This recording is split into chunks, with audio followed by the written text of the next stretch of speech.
Hello, my friends. Good Erev Shabbos. Happy Friday. Followed by wonderful, restful, beautiful, and most importantly, inspiring Shabbos Kodesh. I have to share with you something very interesting that happened to me this week.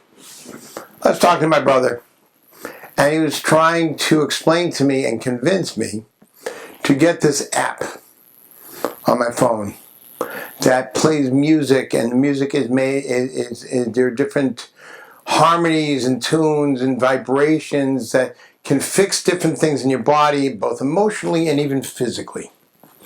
And I was kind of stubborn to get the app. And then that night, I opened up my Chumash, and I was reading about the job of the Levium, the tribe of Levi, in the Beis Hamikdash, in the temple. And it says, "Biben shloshim shana b'mala avad ben chamishim shana." From the time they are 30 until they're 50. Kol ba la'avod avodas avoda v'avodas maso. Anyone who comes to do the service of the service and the service of carrying. So the service of carrying is talking about specifically the Mishkan, the tabernacle in the desert. That they were the ones in charge of taking it apart, carrying it through the desert, and putting it back together wherever they stopped. But what is this avodas avoda? And here's where it piqued my curiosity. It made me remember something, that everything's min Hashemayim, everything comes from Hashem. The avodas avoda, the service of the service. What is the service? The service is the karbanos, is the sacrifices in the temple. What is the service of the service? That's the job of the tribe of Levi, to sing and play musical instruments during the service. That job is so important that in the temple or in the tabernacle, if they don't sing at certain points during the service, that service is invalid. It has to be done with the instruments and the singing. King David actually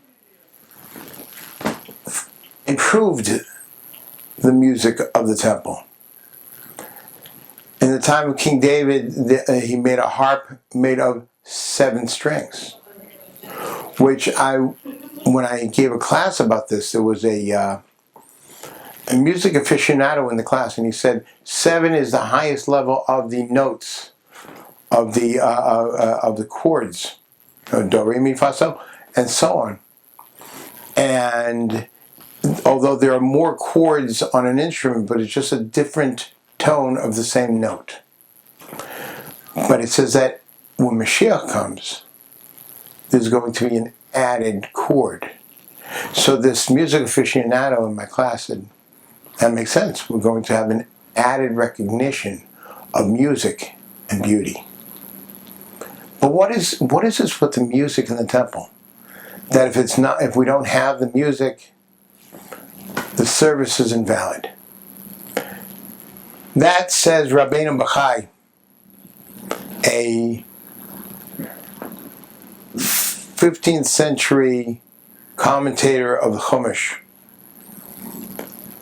he said, obviously, because of a line from David HaMelech, which is from King David, Ivdu es Hashem b'simcha.